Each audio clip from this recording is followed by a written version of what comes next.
नमस्कार, जय सिया राम। दोस्तों, अभी आपकी स्क्रीन पे एक पेंटिंग दिख रही होगी। बहुत गौर से इस पेंटिंग को देखिए। ये पेंटिंग अद्भुत है, अकल्पनीय है, अतुलनीय है, अर्वाचीन है, अविस्मरणीय है। इस पेंटिंग को, इस चित्र को बनाने वाले चित्रकार को भी शायद पता नहीं होगा कि उसने किस स्तर का काम किया है, किस तरह की तस्वीर बनाई है। मैं समझता हूँ ये तस्वीर भारत के प्रधानमंत्री निवास में लगनी चाहिए, हमेशा हमेशा के लिए। क्यों, इस पर हम अभी आगे बात करेंगे। दोस्तों, इस तस्वीर को, इस पेंटिंग को आप बिल्कुल ध्यान से देखिए। और ध्यान से देखने का मतलब है जरा जूम करके देखिए, जूम कीजिए उसको। जूम नहीं करेंगे तो आप अपने ही बनाए रास्ते में गुम हो जाएंगे। और अगर आपको इस तस्वीर का राज जानना है कि इस तस्वीर में, इस पेंटिंग में क्या राज है, तो आपको तस्वीर को जूम करना ही होगा। तो बिना जूम किए अगर इसे देखेंगे तो फिर वही लगेगा जो लोगों को लग रहा है। जैसे वरिष्ठ पत्रकार रजत शर्मा को लगा है। ये उनका ट्विटर अकाउंट पे जो उन्होंने ट्वीट किया है, इसे भी देखिए। या फिर वरिष्ठ पत्रकार अजीत अंजुम जी को लगा है, या हमारे मित्र और फिल्म मेकर अविनाश दास को लगा है। इन लोगों को लगता है कि चित्रकार ने मोदी जी को राम से बड़ा दिखा दिया है। लेकिन एक बार आप मेरी बात पे भी भरोसा कीजिए और इस तस्वीर को जूम कीजिए, यानी इस तस्वीर को थोड़ा बड़ा करके देखिए। ऐसा करेंगे तो आपको एक सच दिखेगा। इस तस्वीर की, इस पेंटिंग की महत्ता समझ में आएगी। और मैं दावा करता हूं, आप श्रद्धा से चित्रकार के सम्मान में सिर झुका लेंगे जैसे मैं झुका रहा हूं। तो तस्वीर को फिर गौर से देखिए।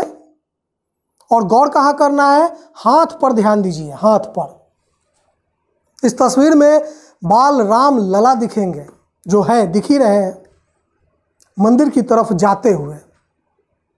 उनके साथ एक व्यक्ति और है। अब सवाल है कि यह व्यक्ति कौन है? कौन है रामलला के साथ जो उनके साथ मंदिर की तरफ जा रहा है? अब रजत शर्मा जी को लगता है ये भारत के प्रधानमंत्री नरेंद्र मोदी हैं। अविनाश दास को भी यही लगता है, अजीत अंजुम को भी यही लगता है, बाकियों को भी यही लगता है। लेकिन क्या मैं, आप या ये लोग किसी भी इंसान के पिछले हिस्से भर को देखकर ये बता सकते हैं कि ये इंसान कौन है? अगर कर सकते हैं तो भैया मैं इस प्रतिभा का कायल हूं।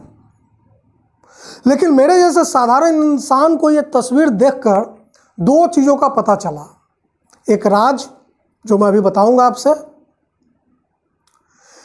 ये राज ये है कि इस तस्वीर में बाल राम है, रामलला, और उनके साथ एक व्यक्ति और है जो धवल केशी है। धवल केशी मतलब जिसके सिर के बाल सफ़ेद हैं, वो सफ़ेद परिधान में है।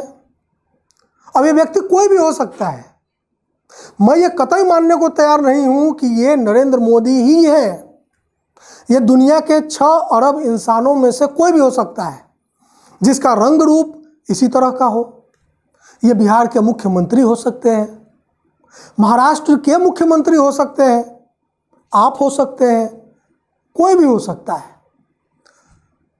लेकिन इस तस्वीर का जो यक्ष प्रश्न है, सबसे बड़ा प्रश्न है, वो ये है कि कौन किसको मंदिर की तरफ ले जा रहा है।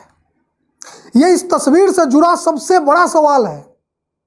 ये सवाल कुछ उसी टाइप का है कि भारत पूछता है, हिंदुस्तान पूछता है, इंडिया पूछता है, यहां तक कि मैं कहता हूं भाई जम्बू द्वीप भी पूछता है, भारत खंडे भी पूछता है, आर्यावर्त भी पूछता है, सब पूछता है। तो जब इतने लोग पूछ रहे हैं और इतना बड़ा सवाल है, तो सवाल का जवाब भी तलाशते हैं। तो एक काम करते हैं, फिर से इस तस्वीर को गौर से देखिए, जूम कीजिए। अब आप जब जूम करके देखेंगे तो आपको दिखेगा कि बाल स्वरूप प्रभु श्री राम ने इस अमुक व्यक्ति का हाथ पकड़ा हुआ है, इस तरह देखिए, और उस अमुक व्यक्ति को मंदिर की तरफ प्रभु श्री राम ले जा रहे हैं। असल में इसी बात को लेकर मैं इस महान चित्रकार के सामने नतमस्तक होना चाहता हूं। उसने इस तस्वीर के जरिए एक संदेश दिया है कि मंदिर मंदिर नहीं है, प्रतीक है। किसका? धर्म का। प्रभु श्री राम इंसान को धर्म का मार्ग दिखा रहे हैं, बता रहे हैं कि आओ मेरे साथ, मैं तुम्हें धर्म के मार्ग पर ले चलता हूं। प्रभु श्री राम शायद ये भी बताना चाह रहे हो कि राजधर्म क्या है, शायद ये भी कि राजधर्म में जब कोई राम धर्म मिलाना चाहे तब भी उसे यह मिश्रण कैसे करना चाहिए, किसकी मात्रा कितनी रखनी चाहिए। ठीक वैसे ही कि राम राज में दैविक दैहिक भौतिक तापा, राम राज कहूँ नहीं व्यापा। राम राज में दैविक दैहिक भौतिक ताप मतलब दिक्कतें नहीं होती थी। मतलब कोई राज धर्म में राम धर्म मिलाए तो भी ठीक, लेकिन उसके राज में सब सुखी रहे, ठीक राम राज के तर्ज पे। अब प्रभु श्री राम इस तस्वीर के जरिए ये भी संदेश दे रहे हैं कि धर्म के मार्ग पर चलकर देखो, इंसान इंसान में भेद करना भूल जाओगे। जैसे मैंने एक साधारण मनुष्य, आपको रामायण का वो पात्र याद होगा जो माँ सीता को लेकर प्रभु श्री राम की शिकायत कर रहा था, और उस साधारण से मनुष्य की शिकायत को भी प्रभु श्री राम ने अनसुना नहीं किया, उस पर एक्शन लिया, कार्रवाई की और दुनिया के समक्ष एक मिसाल पेश किया कि राज सत्ता कैसे चलाया जाता है। इस तस्वीर से यह भी पता चलता है प्रभु श्री राम यह भी संदेश देना चाह रहे हैं कि गद्दी पर बैठे राजा का व्यवहार क्या होना चाहिए, कैसे उसे धर्म और कर्म या कहें कि राजधर्म और राम धर्म में सामंजस्य बिठाना चाहिए। जैसे 18 साल पहले हिंदुस्तान के एक प्रधानमंत्री ने ही इस देश के एक मुख्यमंत्री को राम धर्म की जगह राज धर्म निभाने की सलाह दी थी, लेकिन वो सलाह भी अधूरी थी। असल में सलाह ये देनी चाहिए थी कि राम धर्म और राज धर्म में सामंजस्य कैसे बिठाना है, किस तरह से संतुलन बनाना है, किसी को भी एक दूसरे पर हावी नहीं होने देना है। इस तस्वीर में यही राज छुपा है। प्रभु श्री राम एक इंसान के जरिए पूरी दुनिया को यही संदेश दे रहे हैं। इसलिए मैं मानता हूं, और शायद हम सब ये मानेंगे कि ये पेंटिंग अद्भुत है, अतुलनीय है।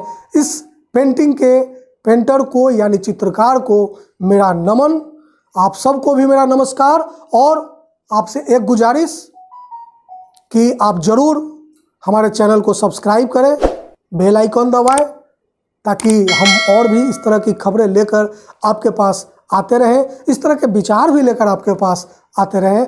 थैंक यू, नमस्कार।